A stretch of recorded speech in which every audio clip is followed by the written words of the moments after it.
শিয়া এটা এমন একটি সম্প্রদায়। শিয়াদের পরিচয় জানার আগে শিয়া শব্দের অর্থ আমাদের জেনে নেওয়া দরকার। শিয়া শব্দটি বলতে মূলত দল, উপদল বা অনুসারীদের কোনো গোষ্ঠী এটা বোঝানো হয়। শিয়া বলতে বোঝানো হয় শিয়াতু আলিয়িন বা আলী রাদিয়াল্লাহু তাআলা আনহুর অনুসারী গোষ্ঠী, এদেরকে শিয়া বলা হয়। বা আলে বাইত রাসূল করিম সাল্লাল্লাহু আলাইহি সাল্লামের পরিবার কেন্দ্রিক যাদের ভক্তি, বিশ্বাস এগুলো গড়ে উঠেছে তাদেরকে সাধারণত শিয়া বলা হয়। শিয়াদের উৎপত্তি এটা সাহাবায়ে কেরাম রিদওয়ানুল্লাহ আজমাইন তাদের যুগ থেকেই বলতে পারি।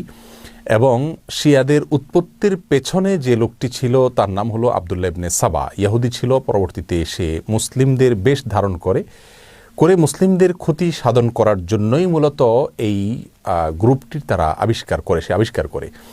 শিয়াদের সম্পর্কে আমাদের দেশের সাধারণ মুসলমানদের মধ্যে ধারণা খুবই কম। আমরা অনেকেই মনে করি মুসলিমদের মধ্যেই একটি সাধারণ দল শিয়া, অথচ শিয়াদের যে সমস্ত বিশ্বাস আছে সে বিশ্বাসগুলো ইসলামের একেবারে মৌলিক বিশ্বাসগুলোর সাথে অনেকগুলো বিশ্বাস আছে যেগুলো সাংঘর্ষিক। অনেক ভাই বোনরা মনে করেন যে শিয়াদের সাথে আহলুস সুন্নাহ ওয়াল জামাআতের, অর্থাৎ যারা কোরআন এবং সুন্নাহকে দলিল হিসাবে গ্রহণ করে সেটাকে অনুসরণ করে, তাদের সাথে শিয়াদের একটা পার্থক্য তারা মনে করেন যে শুধুমাত্র খেলাফত নিয়ে, অর্থাৎ আবু বকর রাদিয়াল্লাহু তাআলা এবং আলী রাদিয়াল্লাহু তাআলা আনহুর ভিতরে কে বেশি খেলাফতের হকদার এটা নিয়ে মত পার্থক্য। আসলে বিষয়টা তা নয়, বরং শিয়াদের বিশ্বাসগুলোকে একত্র করা কঠিন। তাদের মধ্যে অনেকগুলো দল উপদল আছে, তার ভিতরে কমন কিছু বিশ্বাস আছে বেশিরভাগ শিয়ারা লালন করে। তার ভিতরে একটি হলো তারা কালিমাতুত তাওহীদ আমরা যেটা বলি এটাকে যথেষ্ট মনে করে না। তারা মনে করে লা ইলাহা ইল্লাল্লাহ মুহাম্মাদুর রাসূলুল্লাহ এবং আলিয়ুন ওয়ালিউল্লাহ এটাও স্বীকৃতি দিতে হবে, মুখে উচ্চারণ করতে হবে, তারপরে মানুষ মুসলিম হবে। তাদের মধ্যে কোনো গ্রুপ আছে যারা কোরআনে কারিমের 30 পারার যে কোরআন এটার ব্যাপারে তারা সন্দেহ পোষণ করে এবং তারা কোরআনের বিকৃতিতে বিশ্বাস করে বা বিকৃতি করে, এটাকে তারা সঠিক মনে করে বিকৃতি করে থাকে।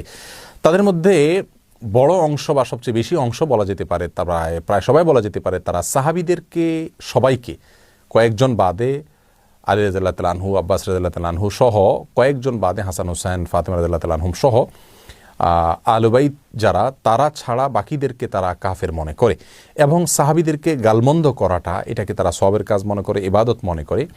আয়েশা রাদিয়াল্লাহু তাআলা আনহা রাসূল আকরাম সাল্লাল্লাহু আলাইহি ওয়াসাল্লামের সহধর্মিণী, তার চরিত্র নিয়ে তারা সন্দেহ করে, যার চরিত্রের বিষয়ে কোরআনে কারিমে সূরা নূরে আল্লাহ সুবহানাহু ওয়া তাআলা পরিষ্কারভাবে ঘোষণা দিয়েছেন। যাই হোক, এ হলো মোটামুটি শিয়াদের কয়েকটা জঘন্য বিশ্বাসের আলোচনা। এবারে আসি শিয়াদের একটা বিশেষ দল, তাদেরকে ইসনা আশারিয়া বলা হয়। মূলত ইসনা আশার শব্দের